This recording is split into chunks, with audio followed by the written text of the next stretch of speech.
What's going on, guys? Welcome to a live on Dime Dropper Live that we haven't done in a long time. Just me and all the people, hopefully Dodger fans, because come on now, we're going to the World Series, baby.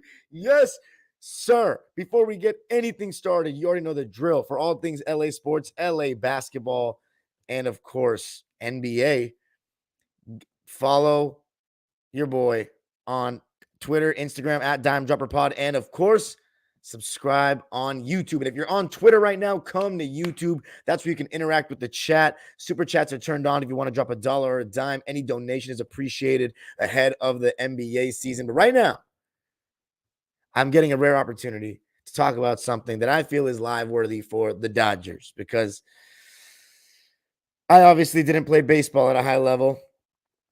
So I'm not some baseball expert, but you know what I'm an expert on? Recent Dodger playoff stuff. Because when it's playoff time, your boy is watching every game for the whole game. And man, obviously I keep up with the Dodgers throughout the season and try to make my way. I mean, besides Clipper games, that's the next highest, games I've been to is Dodger games. And I've been a Dodger fan even longer than I was a Clipper fan. That first Dodger game I went to was in the 04 season. I remember it to this day. Shout out to my uncle who took me. But come on, man. This is really, really special. We had a lot of question marks going into this postseason. Our pitching, so many injuries to relievers, to starters. Obviously, Tyler Glasnow, the most notable one. And our bats have gone missing the last couple of years in the postseason. And of course, you bring some new blood in. And I honestly think, for the most part, besides Mookie Betts, who was just besides the first 3 games the first 3 games of the Padres series, Mookie Betts has been amazing, since then. And he's had some rough postseasons the last 2 years after great regular seasons. Freddie Freeman, he's been injured. He hasn't even been really able to hit anything close to what he normally does. Not even playing tonight. But the new blood, Teoscar, Shohei, and Tommy freaking Edman, dude. We're approaching statue territory with that man right now. Are you kidding me? By the way, since when did they have an NLCS MVP? Can we get a fact check on that? Because I don't remember that. It's like the conference MVP in the NBA now, but I'll take it. Tommy Edman got the party started with that first, the double to left. Amazing. And then the home run. God, how good was he? And he was already had the highest batting average of any Dodger in this, was it in the postseason? Let's see. In the postseason so far. 333 heading into this game. Man, unbelievable. Tommy Edman, 2 for 5 tonight. 2 runs, 4 RBIs out of the 10 runs. Unbelievable.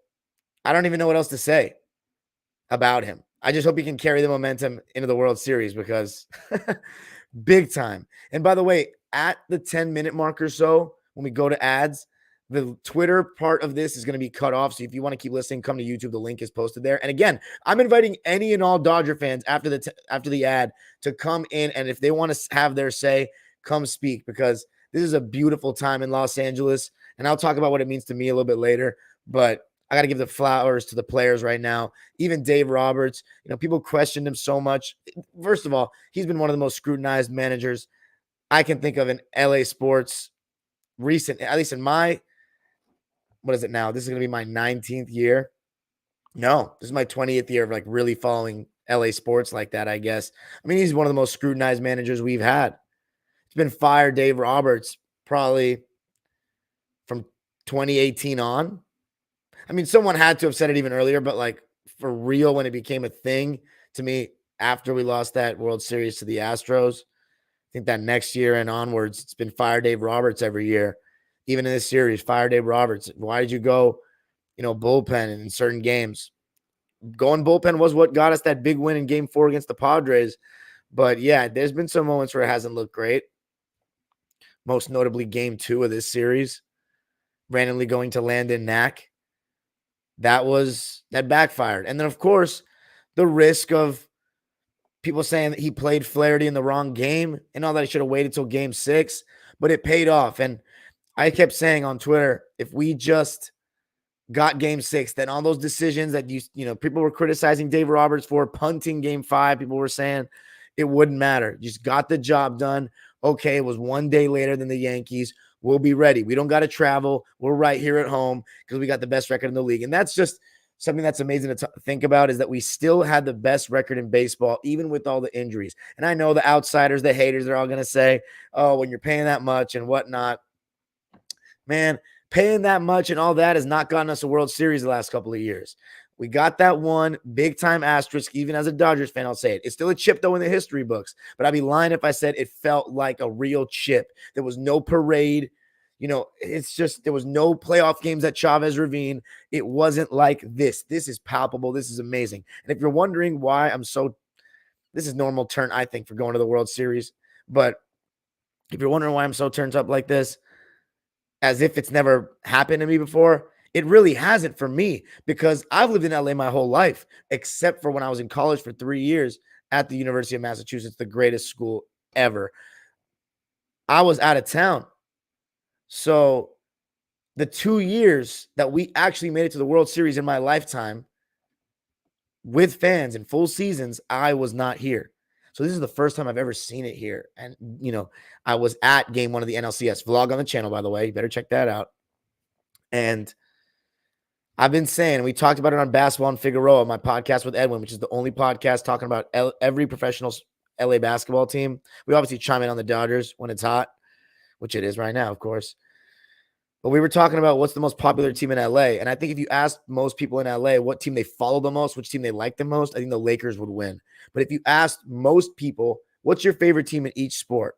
I think the popular vote would go to the Dodgers for many reasons that we discussed on that podcast.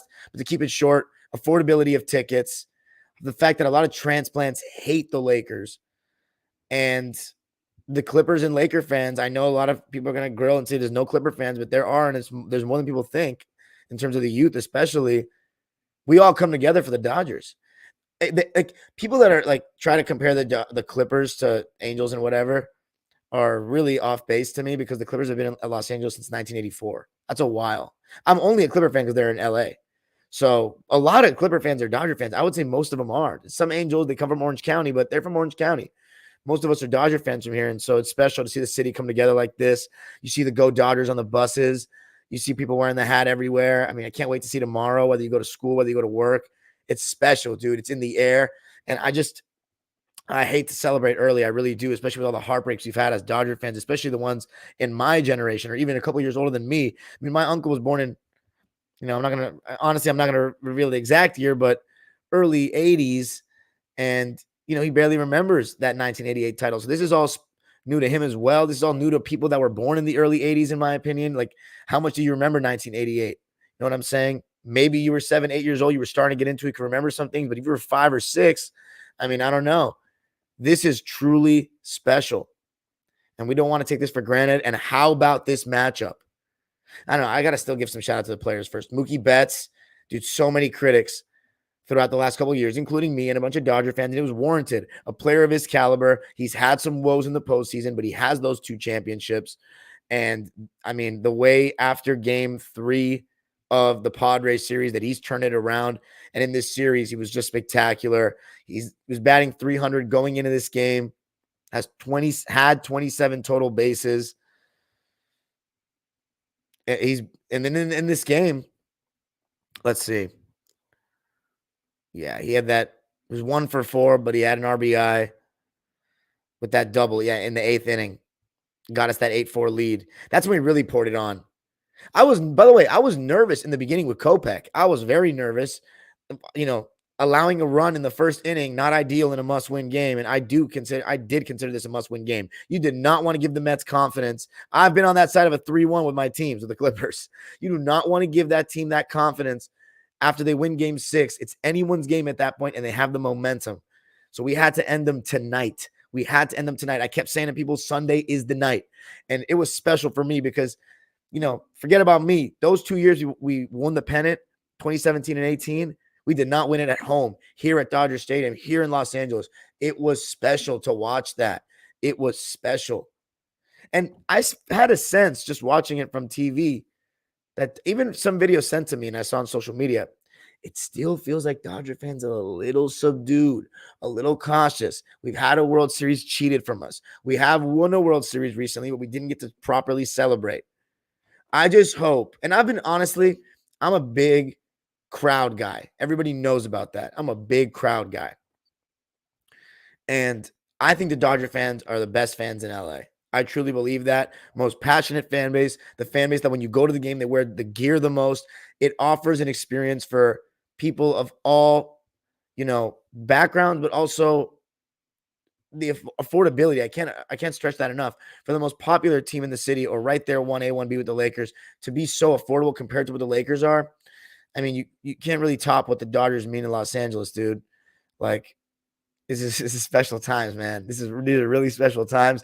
Don't take it for granted, but we got to bring it home. Nothing matters if we don't bring it home against the scum. Going to be talking about the Yankees and what this matchup means for everyone around the world coming up. The Twitter part of this live is going to come to an end. So if you want to stay tapped in and comment, or even join the live if you're a Dodger fan, come to YouTube. I'm also going to be talking about the WNBA Finals Game 5. The New York Liberty are champions, but hopefully we don't get that same in baseball. Now, let's go to Mint Mobile, who this video is in partnership with.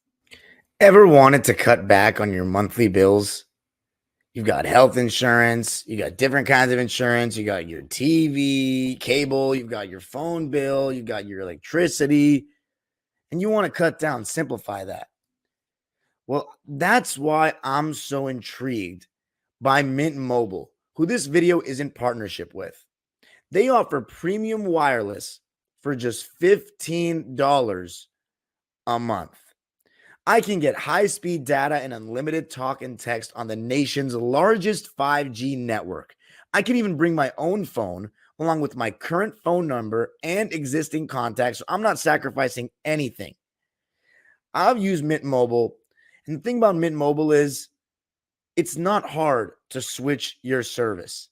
Big Wireless wants you to think it's hard, but it's really not. Switching to Mint is super easy. Thanks to digital eSIM cards, which most phones now have, you can sign up and activate immediately right on your phone from the comfort of your home. If your phone doesn't have an eSIM, Mint will ship you a new SIM card for free.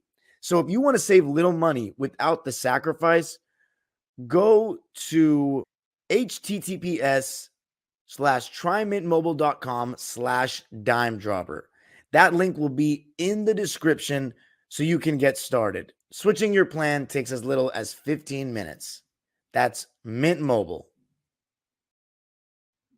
Yes, sir.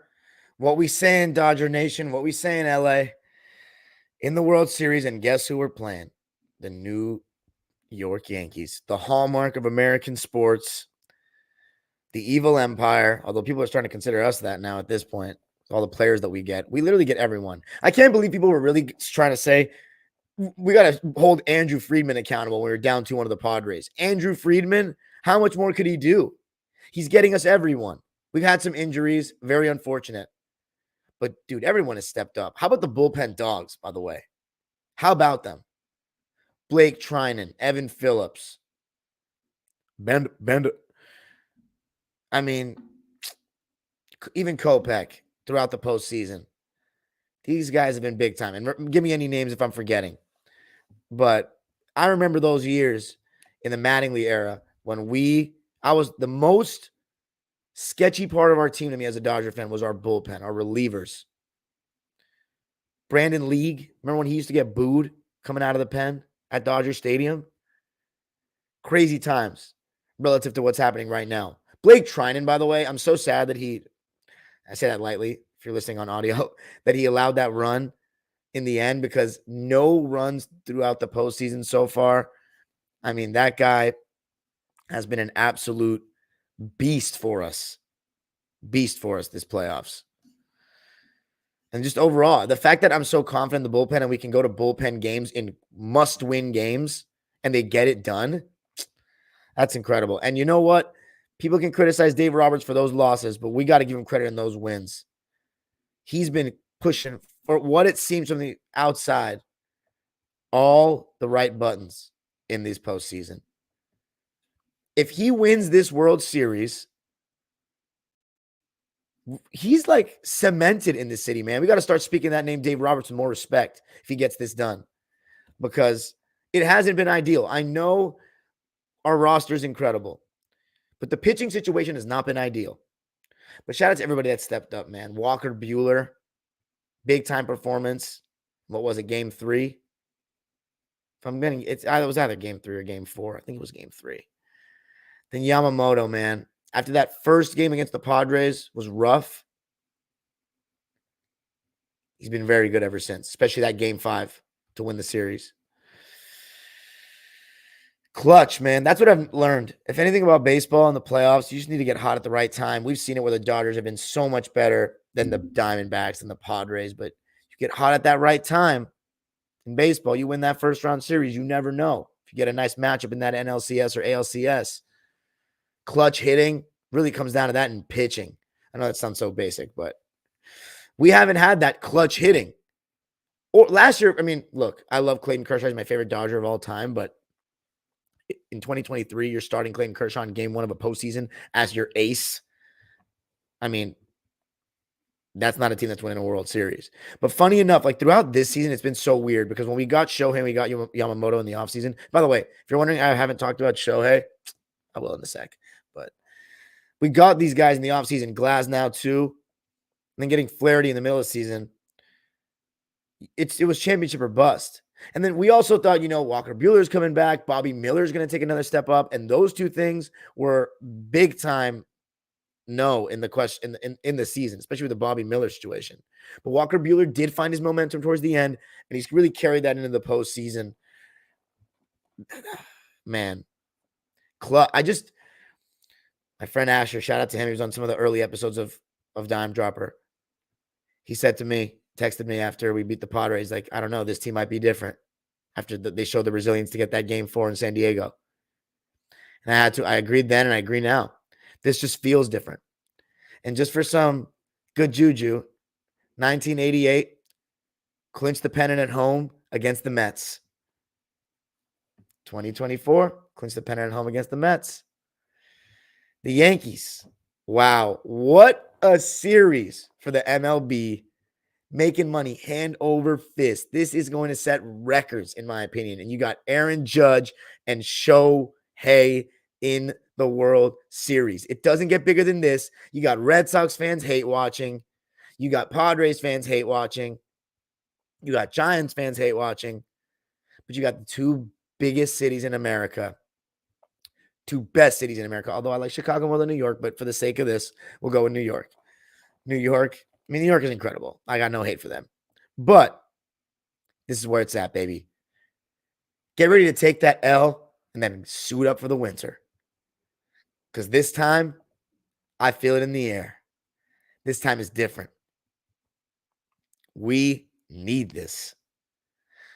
Since 2009 is since 2009. You know the thing about the Yankees? When they were there in 2009, I remember that against the Phillies, and I was rooting for them because I hated the Phillies at the time because they eliminated us. They won it.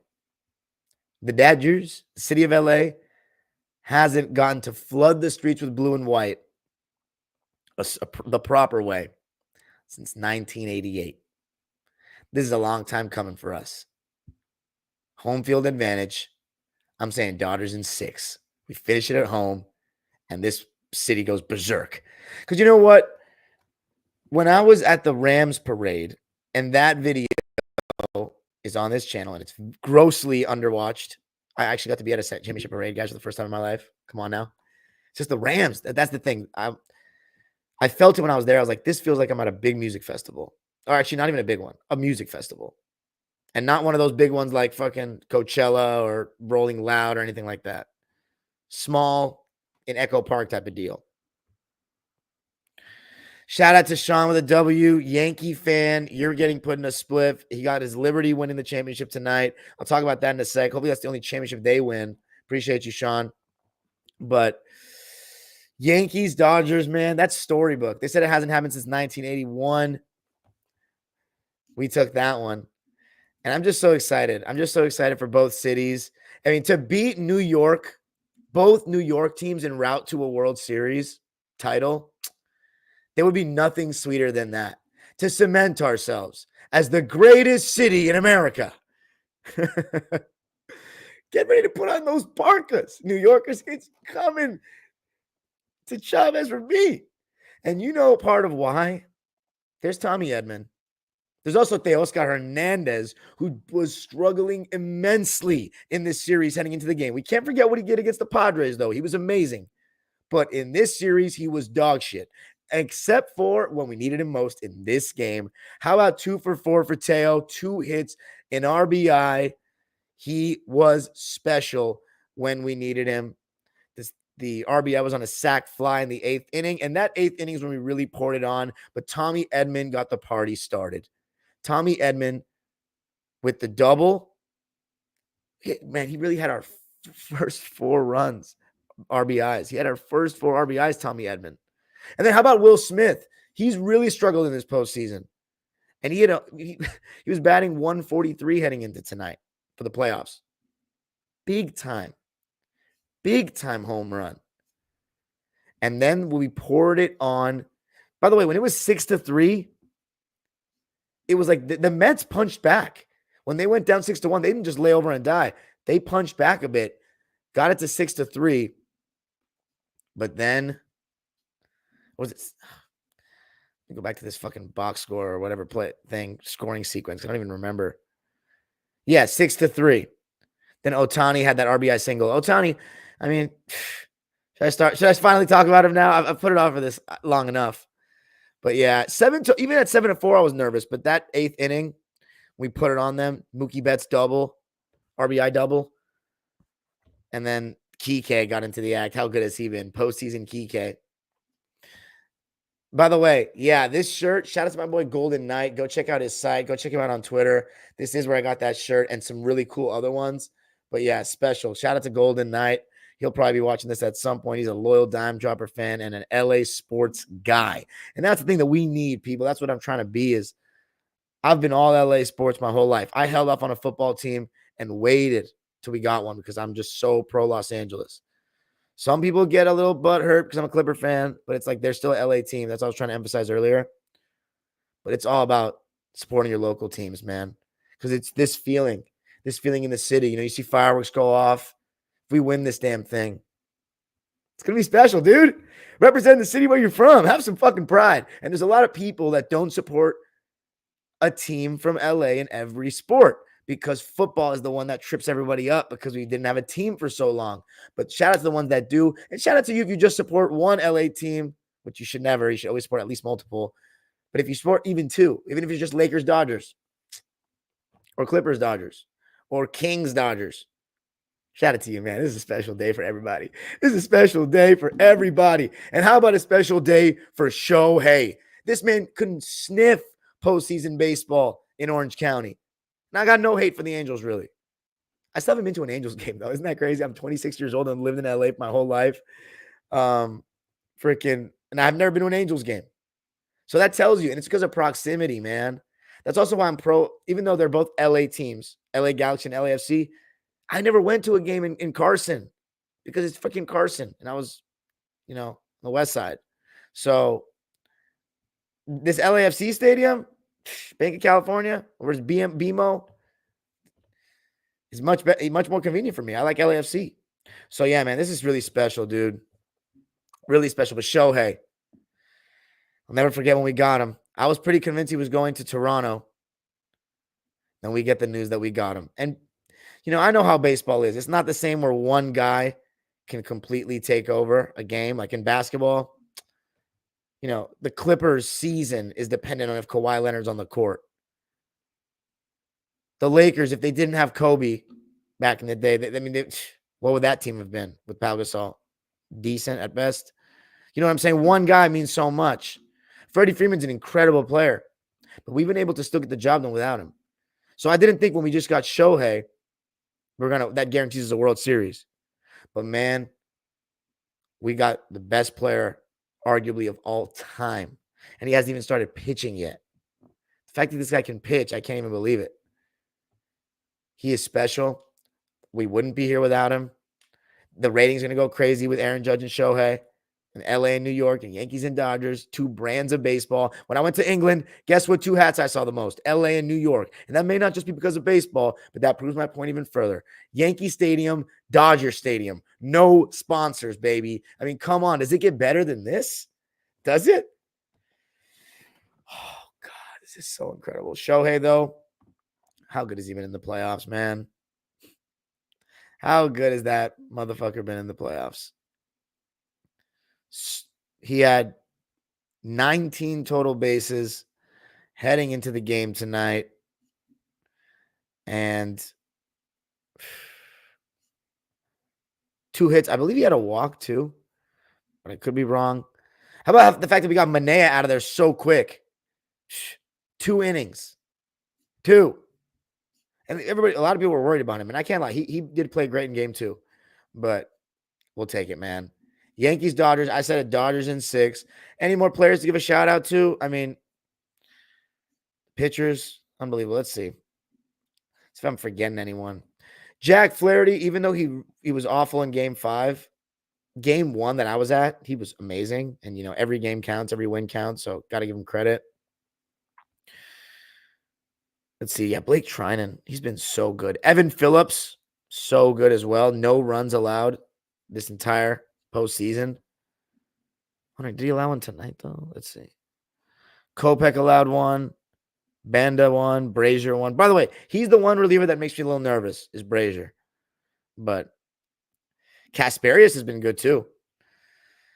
But, yeah, man, this is really special. And for me personally, it's extremely special because I wasn't here, as I said. This means a lot to me. And maybe that was the missing piece. When I wasn't here, we didn't win. So I think God and the baseball gods want a homer like me to be here to witness the first Dodgers World Series with fans. And by the way, when we won that World Series in 2020, I was literally getting off of a plane. So I saw the last pitch as we were landing. It's just, that's not how you want to see a championship. Is in a plane where you're not trying to yell so loud. So it is a special time. Dodger fans, let me know your prediction for the World Series. And by the way, these tickets are outrageous. It's going to be 1,000 at least. I cannot afford that. So unfortunately, I'm just going to have to be at a bar. Let me know if you want to see me make some content, maybe interview some fans, some friends. I don't know. I want to get into the mix. If we win this whole thing, the night we win and the parade, you'll get content right here because this is an LA sports hub. Always will be, and we'll get bigger in that regard as we, log more years, learn even more. I'm always trying to learn. And eventually we'll hopefully have a Dodger insider on Dime Dropper that knows way more about baseball than I ever could. But this is special, man. Special. Super chats are turned on. If you want to drop $1 or a dime, we're going to shift to WNBA, where the New York fans were happy, and I hope that's as happy as they're going to get. Shout out to my man Fabian, Respect TV, Mets fan. Unfortunate tonight. Sorry, Fabian. Our teams don't get to play much in the postseason in sports, but the dimey guy is 1-0 over Fabian tonight and all time so far. Not all time, but actually, since we've known each other, because the Mets, this was a little payback, man. In 2006, I'll remember as a little kid. That was my first time remembering the Dodgers in the playoffs. We lost to the Mets. We got swept, if I'm not mistaken, and we lost in 2015, the year that the Dodgers had Jimmy Rollins, Howie Kendrick. That was awful. So this is payback, man. NLCS to go to the World Series, special. Go Dodgers. Dodger dog, get your Dodger dog. That Randy was playing. I played it about 5 times. And hopefully it keeps on playing. Special times, everybody. Don't take it for granted. This is what it means to support your local teams. Support your local teams. Now, let's talk about the New York Liberty and the Lynx. Because of the Dodgers, I was not able to watch the game with the lens that I like to watch basketball games with, which is on, hanging on every play from tip off to the final buzzer. And let me just say this. This series was absolutely incredible. One of the best series I've ever seen in basketball. To cap off, in terms of all money-making purposes and hype purposes and entertainment purposes, the greatest season in WNBA history the right way. However, I did catch overtime in the last couple minutes. And I have to say, even though I was rooting for the New York Liberty, the Minnesota Lynx got really hard done by. Really hard done by. The foul against Alana Smith with Jonquel Jones posting her up, she stepped on her foot and lost her balance. That was a no call to me, especially with the way they were calling the game. That game was insanely physical. You know, it's really funny going from NBA preseason to WNBA playoffs. It's like crazy the level of contact they're allowing, level of hand checking they're allowing, bumping down low, all that. It's just so much more physical. And the Stewie foul was also generous. I know they reviewed it, and I still don't think it was much of a foul. Like, even LeBron agreed with me. So, I don't know. I think the Lynx were pretty hard done by.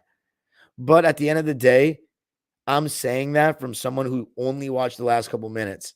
And when you only watch the last couple minutes of a controversial game and a close game, you kind of take that whole thing as to what the whole game was. You take that sample size and kind of feel like, oh, you saw what you needed to see.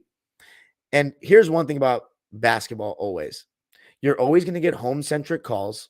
It's going to happen. It's happened in the NBA in the finals many times. And second, the Lynx probably had chances to win the game throughout it, and I didn't watch. So to me, blaming refs is weak. You can't just blame the refs. But the Liberty got some luck on their side. And you need lucks to win championships. And if we go back, and I don't know, I'm not a WNBA historian yet. If we go back to those New York Liberty championships they lost, I would be surprised we don't find one that maybe calls didn't go their way and stuff like that. So, like, at the end of the day, you got to control what you can control. It came down to a game 5. And despite the putrid shooting from Sabrina Ionescu and Stewie, who, like, look, I love those two, especially Stewie. She got bailed out tonight with those calls. She missed 2 free throws. She missed a free throw in game 1 that cost them the game, and then she missed 2 free throws in this game. But she was able to make up for it with the 2 to tie the game and then the clinchers. Sabrina Ionescu, though, was the one I'm like, she was 1 for 19 and 1 for 10 from 3. And I'm not saying she had a terrible game because defensively she was very good. She had 8 assists, 7 rebounds. So she still found a way, 2 steals and a block. She found a way to impact the game. And that's where we're saying she was better than Caitlin because she can do all that. And offensively in the regular season, she was so great. But I have to say, and she did have a great postseason. I just think this series, she wasn't very good. But she made a huge shot in game 3. So she deserves a ton of credit. But Caitlin Clark is better in my opinion because I just think she comes off screens a lot tighter. I've noticed, and that's a major difference. And I think she just doesn't take as many bad shots. But defensively, I think Sabrina's significantly better than Caitlin right now. So maybe I'm not. Maybe it's prisoner of the moment. I haven't seen Caitlin in a finals like that. But if you made Caitlin the second option with Stewie and then Jonquel Jones, I have a hard time believing that they wouldn't win either. Wouldn't win as well, I should say. But Sabrina deserves a lot of credit. She got the job done. Stewie, I mean, a generational player. She did not play very well offensively in this game from the shooting percentage. You're going to have to watch the whole thing. At the end, she got a little bailout, but her defense was fantastic, even in overtime. She's just a special player, one of the greatest I've ever seen. I'm not just saying that. And one of my favorites. So congrats to her. 3-time champ with 2 different teams, 4-time champion college, one of the most special skill sets, one of the best resumes in the history of basketball at this point. But the WNBA Finals MVP, the player that I said, and we talked about it on Basketball and Figueroa, was the key for the Liberty, was Jonquel Jones. She had the size mismatch with Alana Smith all series long, and at times they just didn't go to her enough. That wasn't a problem in the Aces series. But Jonquel ended up getting the Finals MVP. What did she have in this game? 17 points, 6 boards. It's pretty good. Stewie had 13 points, 15 rebounds, 4 assists, 1 steal, 3 blocks. She was 4 for 15 from the field, 0 for 3 from 3, 5 for 8 from the foul line. Listen to these splits for the Liberty. 31% from the field, 9% from three, 2 for 23 in a deciding game 5 that they won. 84% though from the line. They shot 17 more free throws than the Lynx. Oh my God. I can't imagine what like Lynx fans are saying right now. They probably think it was completely rigged. Wow. The Lynx shot 37% from the field, 16% from three. So they shot terribly from three. 3 for 19, and very well from the line as well, but only 7 for 8.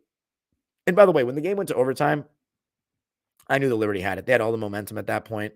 Kayla McBride had a good look to win the game. Obviously, you would think, should she have gone for a three? Should she have stepped in a little bit? But catch and shoot, wide open three for Kayla McBride. I mean, you'll take your chances with that to win the championship. At least I would think. I don't know what a Lynx fan would say to that. But man, they got it done.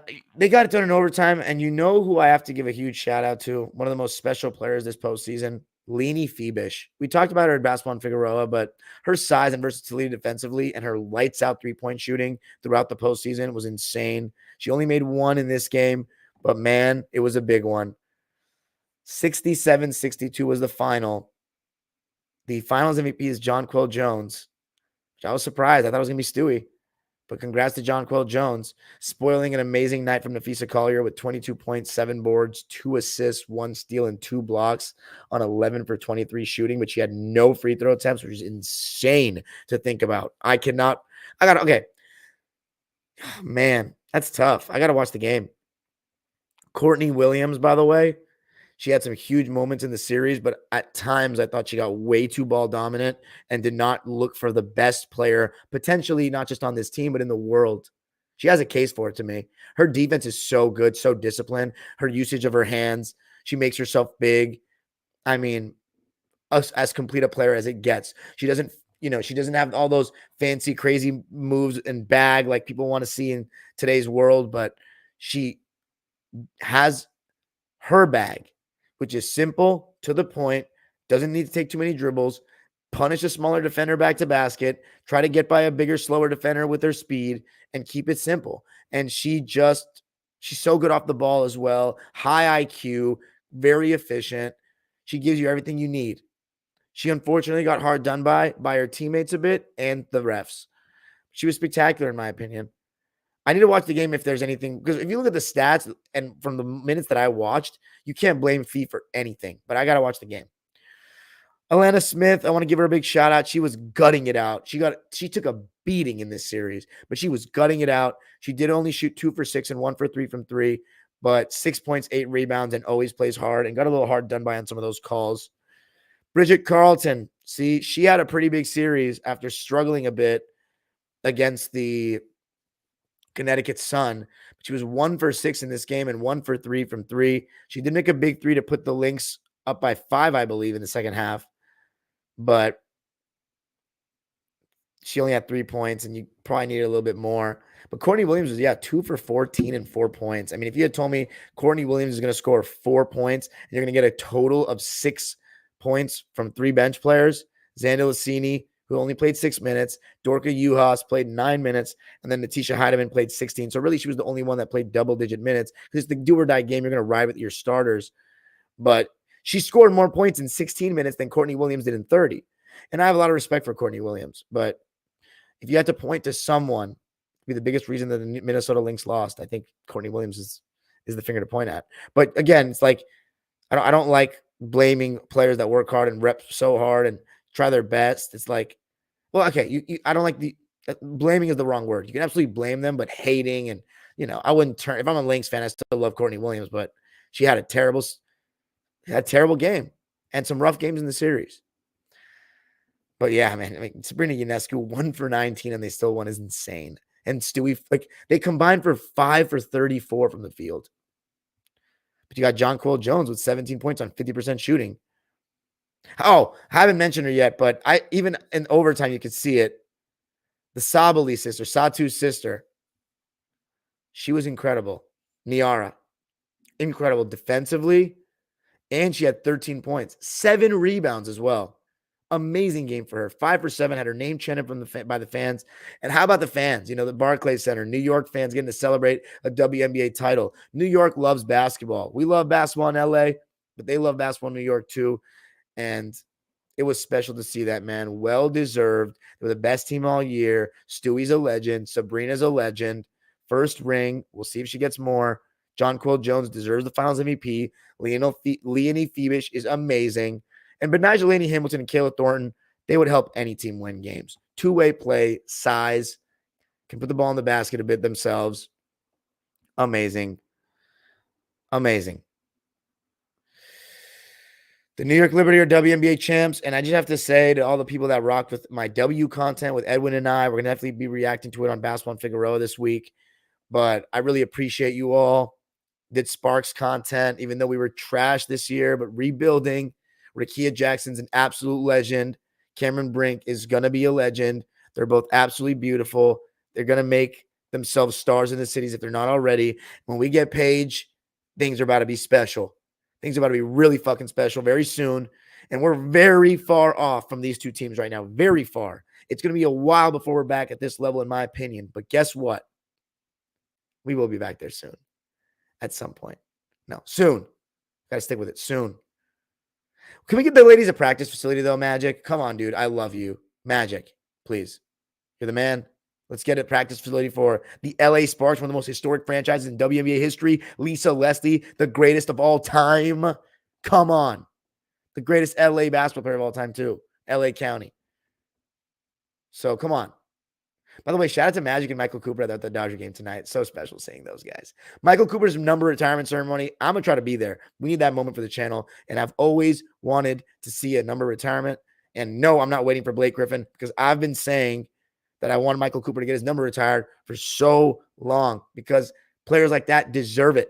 And I'm not going to make this a Michael Cooper video because there's going to be a lot coming. Not a lot, but we'll talk about it as it gets closer. Shout out to the Liberty. Shout out to their fans. Sean with a W in this chat. I asked Fabian and the Four Sportsmen crew if they like the Liberty, but no one responded. And shout out to Malika as well. Malika, she's been, besides the video where I went to New York. And by the way, if you haven't seen the video where I met All Ball Fabian for the first time in real life, that video's on the channel too from like a year ago. Please watch that. That's special. That's history. And Malika was in that video too, but I'm trying to think if Malika's been in any other videos on Dime Dropper. I feel like she hasn't. So we'll make that happen soon. But hopefully for like a history-related one. But shout out to all you guys, man. New York Liberty, first-time champs. Teaspoon in the building. Carmelo Anthony in the building. The Sparks are coming. Yankees, Dodgers. By the way, coming up this week on this channel, tomorrow I'm going to be announcing my plans. Actually, you know what? Tomorrow I'll be announcing my let's just do it right now. Why not? Okay. This season, this is what you can expect from me on this channel regarding Lakers and Clippers, because those are the teams that I cover, and I say cover like that because I don't get paid to do it on here. You got to get super chats to turn on, though. If you want to drop $1 or a dime, anything's appreciated. Lakers and Clippers are the two teams that I cover on a game-to-game kind of basis. So this season, what you can expect is this. I will have basketball and Figueroa every week with Edwin. Every Laker and Clipper game will be at least talked about briefly in those. But every night that I'm at home and I'm watching a Laker or Clipper game live, I will be going live after. If I am here at home just watching a Laker or Clipper game and live time, or even, let's say I'm 30 minutes behind, don't matter. Now I'm at home, and it's not too late. And when I say too late, I'm going to try to see because I know you guys like to listen in the morning. So maybe I will still go live late, but I'm trying not to go live later than midnight anymore. I've been doing a lot. I used to do a lot of that because I'm doing a lot of things. And I try to make sure I watch my games still. So Laker and Clipper fans, especially Clipper fans, because that's my squad, you guys can expect something on every game. But like Clipper fans, if you don't see me have a vlog or a live on a game, it will not only be talked about on Basketball and Figueroa, but you can always get Locked On Clippers where I'm talking about every game and paid to do it. So like that's always there. But for the Laker fans, I definitely want to keep talking about the Lakers because I'm going to watch their games anyway because it's what I've done my whole life. It's basketball in LA, local television, duh. And they're the most popular team in the city. I mean, everyone knows that.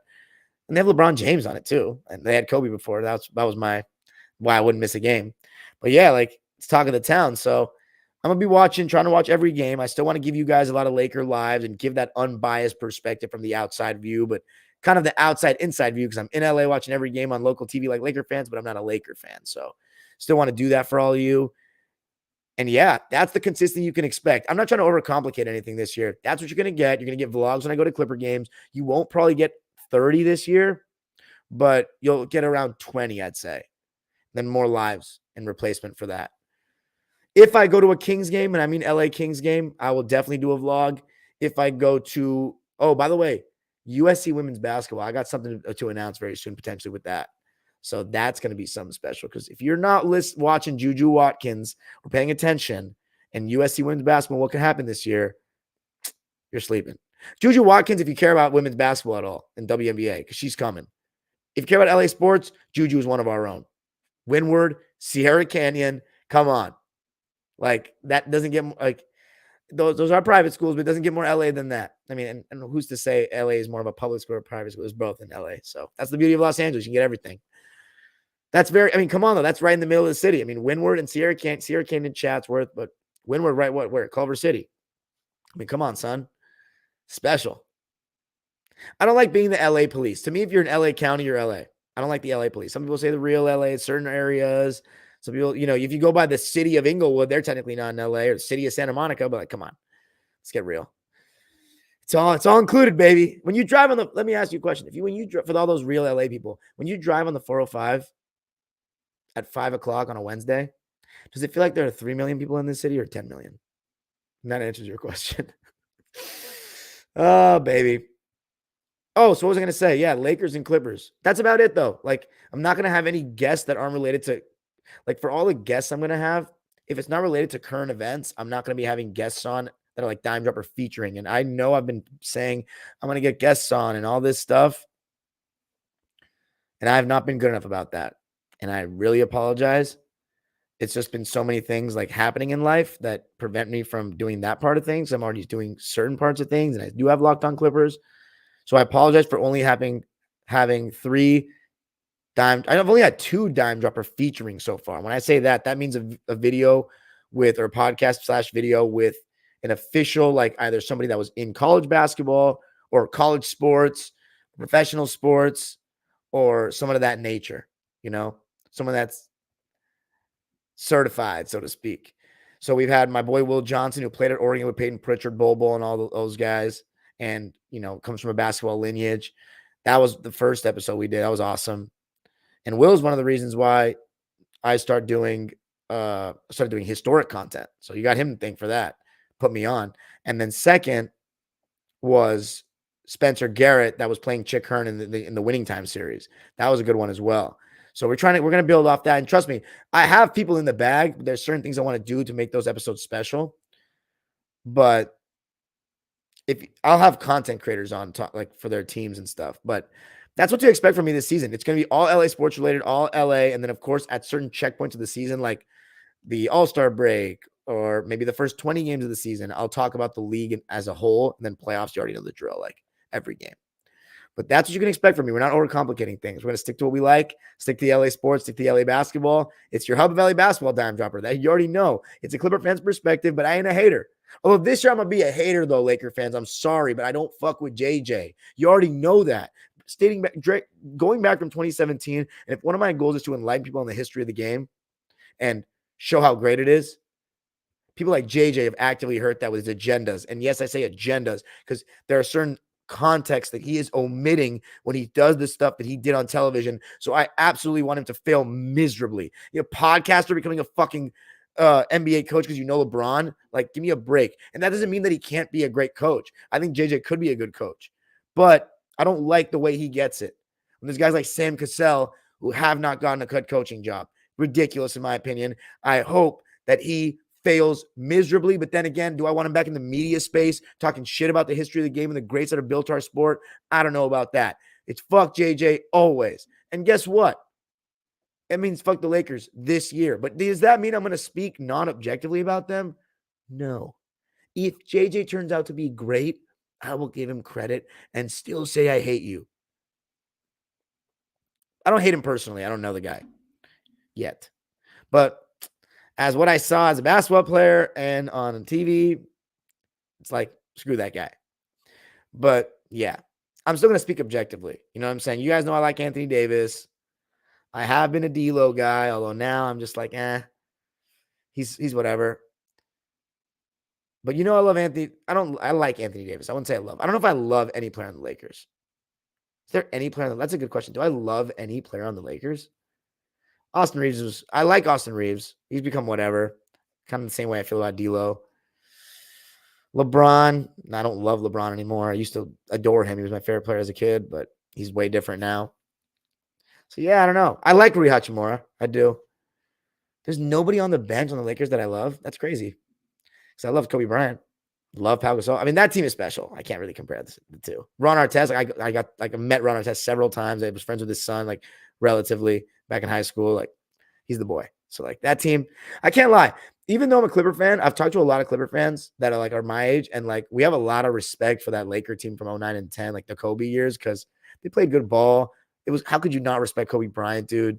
And they played, I mean, like Pau Gasol, Lamar Odom, like these guys. First of all, Lamar Odom was originally a Clipper, so we can't. How can we hate on him?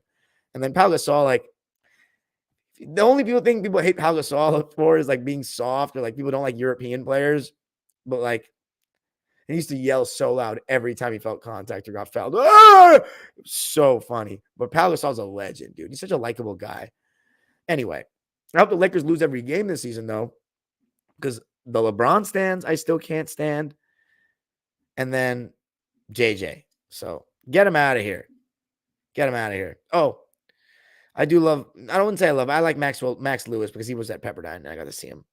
So that's what to expect. Appreciate you all. Go Dodgers. Going to the World Series, baby. Should I go live for every Dodger game after? Even though I'm like not the biggest baseball expert in the world, just to react? Let me know in the comments. Shout out to everybody in the live. Empire Jeff, I see you, my boy. If you guys have not subscribed to Empire Jeff, please do. He's an LA sports content creator, Lakers and Dodger fan. So please go subscribe to him. He goes live as well. And I love local fans like Empire Jeff. And then, of course, speaking of local fans, you got Fabian. You got to follow All Ball and All Ball Fabian Perspect TV's channels. All Ball's TV is almost at 10,000 subscribers. They go live to talk about the Knicks every single day. And tomorrow on this channel, guess what you can expect? A full-on Western Conference preview. Every team. And thank God the Dodgers aren't playing because Mets are gone. Crank up the Beach Boys, baby. Don't let the music stop. Guess what? Dad's your dad. Get your dad your dad. We're going live tomorrow to talk about every team in the West, predicting where everyone's going to finish. Who do I got number one? Where do I got the Clippers? Where do I got the Lakers? What do I think of the Spurs? What do I think of every fucking team in the West? Tomorrow, if the four sportsmen want to join, they are more than welcome to.